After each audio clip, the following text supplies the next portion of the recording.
जैसे कि मैंने आप लोगों से बार बार कह रहा था कि बहुत सारे लोग परेशान हो रहे हैं, उनका 2003 की लिस्ट में नाम नहीं है। कुछ लोग ये कह रहे हैं कि उनकी कोई भी डॉक्यूमेंट नहीं है, यहाँ तक कि आधार भी नहीं है। अब वो क्या करें? कुछ लोग उनका सवाल ये था, उनकी जो वाइफ हैं वो पहले दिल्ली में रहती थी, अब वो मुरादाबाद आ गई हैं, तो अब 2 जगह फॉर्म आ गए हैं, तो अब वो क्या करें? कुछ लोग यहीं पे ही रहते हैं, तो उनके भाई 2003 की लिस्ट में नाम तो है लेकिन फॉर्म नहीं आया। तो ये बहुत सारे सवाल हैं। हमारे साथ मोहम्मद अतीक साहब हैं जो कि BLO हैं, और इंशाल्लाह हम सवाल कुछ जो भी आपके मसले हैं हम लेकर आए हैं यहाँ पर आपसे पूछेंगे। आप लास्ट तक बने रहे ना, आपकी सारी टेंशन है इंशाल्लाह, उम्मीद है कि इस वीडियो में ख़त्म हो जाएंगी। तो सबसे पहले आपका नाम बताइए। जी, मेरा नाम मोहम्मद अतीक है और मैं BLO हूँ मुरादाबाद में, जो भाग संख्या है 349-27 मुरादाबाद ग्रामीण, इसका मैं BLO हूँ। और ये एरिया लगता है शौकत बाग और पीर गैब का एरिया लगता है इसमें जी। तो हमारा सबसे पहले सवाल ये है, जैसे कि ये फॉर्म है, बहुत सारे लोगों का 2003 की लिस्ट में नाम नहीं है, लेकिन उनका जो है कोई आधार कार्ड भी नहीं है और वोटर ID कार्ड भी नहीं है। जी। तो अब उन लोगों को क्या करना है? देखिए, सबसे पहले ये है कि इनको अपना जो भी करंट डिटेल्स हैं वो देनी है। जैसे कि आधार कार्ड अगर है तो well and good, Aadhaar card का नंबर देना है, डेट ऑफ बर्थ देनी है, मोबाइल नंबर देना है और अपने माता पिता का नाम देना है। अगर मैरिड हैं, मेल हैं तो उनको अपनी वाइफ का नाम देना है, और फीमेल हैं तो उनको अपने हस्बैंड का नाम देना है। अनमैरिड हैं तो कुछ नहीं देना। ये डिटेल सबको ही फिल करनी है जो 2025 की वोटर लिस्ट में हैं। अब सवाल ये उठता है कि आप जो है 2003 की लिस्ट में तो हैं और 2025 की लिस्ट में आपका नाम किसी वजह से चला गया है या हट गया है। मान लीजिए कोई लड़की है जो शादी होकर के अपने ससुराल में आ गई है, तो मैके से उसका नाम कट गया है, ठीक है, तो ससुराल में नाम अभी उसका आया नहीं है। तो उनको क्या करना है? उनको सबसे पहले अपना 2025 की वोटर लिस्ट में नाम ऐड कराना है। उसके लिए फॉर्म 6 फिल करें। फॉर्म 6 जो है वो ऑनलाइन भी फिल हो जाता है और ऑफलाइन भी हो जाता है। अपने BLO के माध्यम से आप फॉर्म 6 फिल करें और BLO को दे दें। ये 4 तारीख तक जो है, 4 दिसंबर तक ये काम जो है SIR का चल रहा है। एनुमरेशन फॉर्म जो है वो फिल हो रहे हैं, अपलोड हो रहे हैं, तो वर्कलोड बहुत ज़्यादा है। तो 4 तारीख के बाद जो है उनका नाम लिस्ट में ऐड हो जाएगा और SIR की प्रक्रिया भी उसी के साथ हो जाएगी। उसके साथ एक फॉर्म दिया जाएगा। अच्छा, इसमें एक घबराने की ज़रूरत नहीं है। जैसे मैंने अभी कहा कि 2003 की लिस्ट में नाम है उनका या उनके फादर का, मदर का, दादा का, दादी का या नानी का, तो उनको क्या करना है? उनको सिर्फ और सिर्फ इतना करना है कि अपना फॉर्म 6 फिल करना है किसी भी माध्यम से, जैसे मैंने अभी बताया। उसमें उनके पास उनको 3 एडवांटेज मिलेंगे इसके। सबसे पहला, उनका नाम ऐड हो जाएगा। दूसरी चीज़, उनको वोटर ID कार्ड मिलेगा। और तीसरी चीज़, जो ये SIR की प्रक्रिया है 2003 वाली, वो भी फुलफिल हो जाएगी। उनको कुछ नहीं करना है, घबराने की ज़रूरत नहीं है। चाहे 18 साल का हो, चाहे 50 साल का आदमी हो, उसको कोई घबराने की ज़रूरत नहीं है कि मेरा 2025 की लिस्ट में नाम है ही नहीं, मैं क्या करूं। शर्त यह है कि 2003 की लिस्ट में नाम होना चाहिए। अच्छा, इसके बाद हम आते हैं कि मान लीजिए 2003 की लिस्ट में नाम नहीं है, तो उसमें क्या करना है? 2025 वाली लिस्ट में नाम है, तो उसमें यह करना है हमें कि जो ऊपर की डिटेल्स हैं वो पूरी फिल करनी है, और नीचे वाले 2 कॉलम हैं वो चूँकि हमारी पुरानी डिटेल है ही नहीं, तो हम कहाँ से लाएं? तो उसके लिए पीछे एनुमरेशन फॉर्म के पीछे ये पीछे जो है 13 डॉक्यूमेंट्स दिए गए हैं, जिसमें मेन जो है 13 डॉक्यूमेंट दिए गए हैं। ये देख सकते हैं आप नीचे, और वो आपको मिल जाएंगे किसी भी एनुमरेशन फॉर्म के पीछे। तो इन 13 डॉक्यूमेंट में से कोई एक होना चाहिए।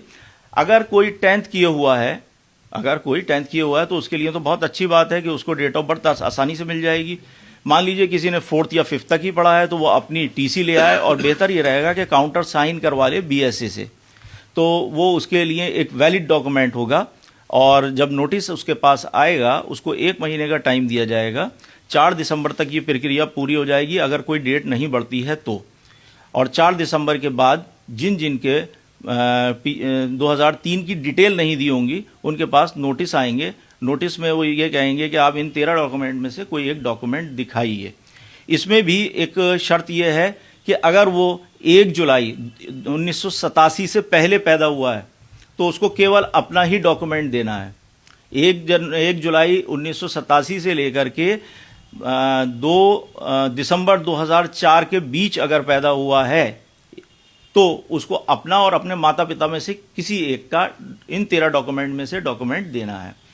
और अगर 2 दिसंबर 2004 के बाद पैदा हुआ है तो अपना और अपने माता पिता दोनों का कोई एक डॉक्यूमेंट देना है। ठीक है। अब सवाल ये उठता है इन 13 डॉक्यूमेंट में से भी अगर हमारे पास कोई डॉक्यूमेंट नहीं है तो हम क्या करें। तो उसके लिए जैसे कि अभी कोई इसमें डिटेल्स नहीं आ रही हैं, लेकिन वो एक प्रूफ के तौर पर दी जा सकती हैं। जैसे चाचा का नाम हो, है ना, चाचा का नाम हो तो उससे दादा का नाम आ जाता है लिस्ट में, चाचा का नाम हो, या अब हमारे पास कोई बिजली का बिल हो, पुरानी रसीदें हो, हाउस टैक्स की रसीदें हो पुरानी, इस तरह की चीज़ें, हाँ, वो भी एक सबूत के तौर पे आ सकती हैं। और एक और ख़ास बात जिसको अभी माननीय चुनाव आयोग इसको अप्रूव नहीं कर रहा है, लेकिन इसको भी एक तथ्य माना जा सकता है। मान लीजिए 1995 1995 वाले 1995 वाले जो वोटर कार्ड हैं पुराने, है ना, फादर के या मदर के, उनको भी सबूत के तौर पर, उनको भी तथ्य के तौर पर दिखाया जा सकता है, जिससे जो है वो माननीय चुनाव आयोग जो है सेटिस्फाई हो पाए। तो ये सारी बातें हैं, इनको ध्यान में रखें और घबराने की कोई ज़रूरत नहीं है, पैनिक होने की ज़रूरत नहीं है। आपको 1 महीना दिया जाएगा और 1 महीने से भी अभी ज़्यादा टाइम है। आप अपने इसको ऊपर वाला जो फॉर्म है उसे फिल करिए, उसे फिल करके दे दीजिए अपने BLO को, जिससे आप वोटर लिस्ट में बने रहें। और आपको काफ़ी समय मिल रहा है अपने डॉक्यूमेंट्स तलाश करने का, उसे देखिए, घबराइए बिल्कुल नहीं। अच्छा सर, एक चीज़ ये पूछनी थी मुझे कि जैसे किसी का फॉर्म फिल करने में उसका आधार कार्ड के हिसाब से तो हमें ऊपर वाला कॉलम फिल करना है, लेकिन वोटर ID कार्ड में उसका कुछ और नाम है, जैसे सर नेम उन्होंने चेंज कर दिया, आगे पीछे हो गया, तो नीचे वाले कॉलम में क्या आधार के हिसाब से भरें या जो वोटर ID कार्ड में वही भर दें? बिल्कुल बिल्कुल, मैं बताता हूँ। देखिए, बड़ा अच्छा सवाल किया इन्होंने। इसमें बहुत ही ज़्यादा कन्फ्यूजन हो रहा है, हमारे वोटर्स को भी हो रहा है और सभी तरह के वोटर्स को हो रहा है। इससे आपको जानकारी दे दूँ कि आपको जो ऊपर वाली डिटेल देनी है, इसमें सबसे ऊपर जो आपका एनुमरेशन फॉर्म है, इसमें निर्वाचक का नाम पहले से ही प्रिंट हुआ है और एपिक ID जो है वो पहले से प्रिंट हुई है।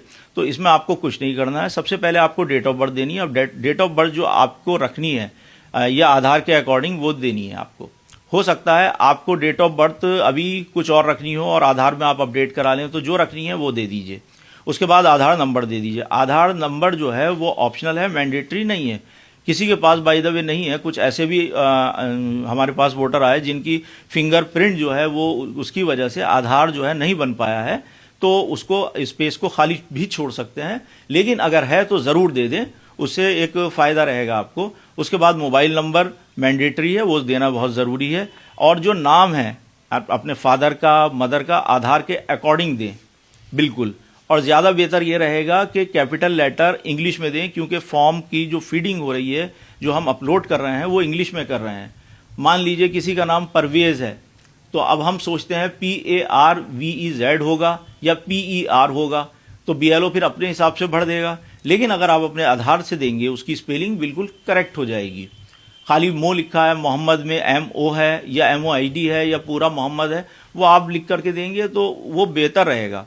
अब सवाल उठता है कि नीचे वाली जो डिटेल देनी है 2003 की, तो उसको आपने मैच करना है बिल्कुल जो पुरानी डिटेल है 2003 की लिस्ट में, उसके अकॉर्डिंग ही आपको मैच करना है। जैसे मान लीजिए किसी का नाम रिजवाना है और वो उसमें लिखा हुआ है रिजावाना, तो वो रिजावाना ही लिख दे, ठीक है।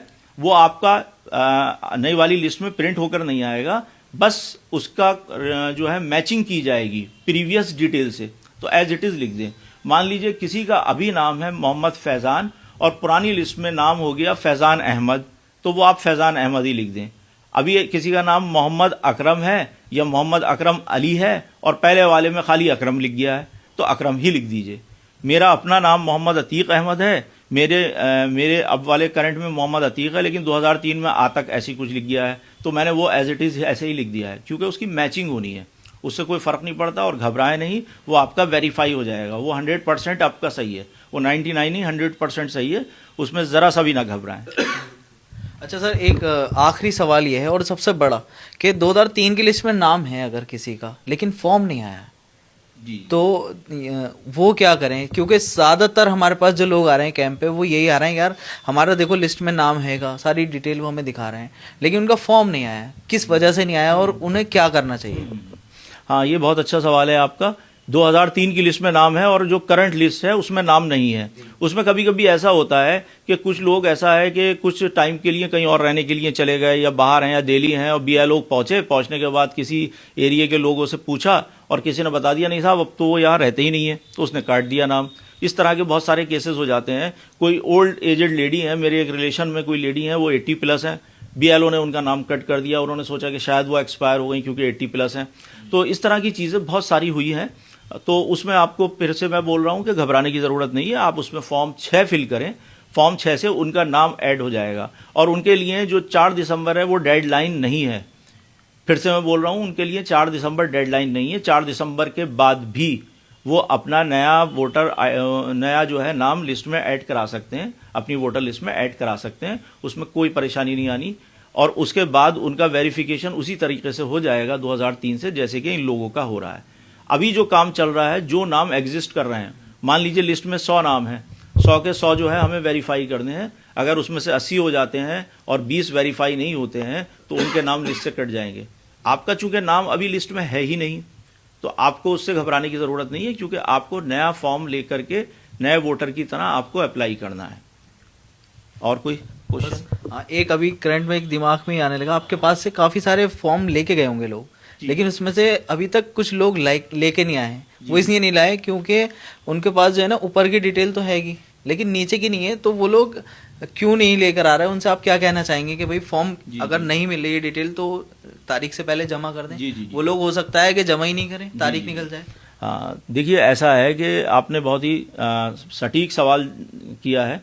इसमें क्या है कि बहुत सारे लोग फॉर्म लेकर के बैठे हुए हैं, वो सोच रहे हैं हमारी पुरानी डिटेल नहीं मिल रही है, हम क्या करें, और है भी नहीं उनके पास।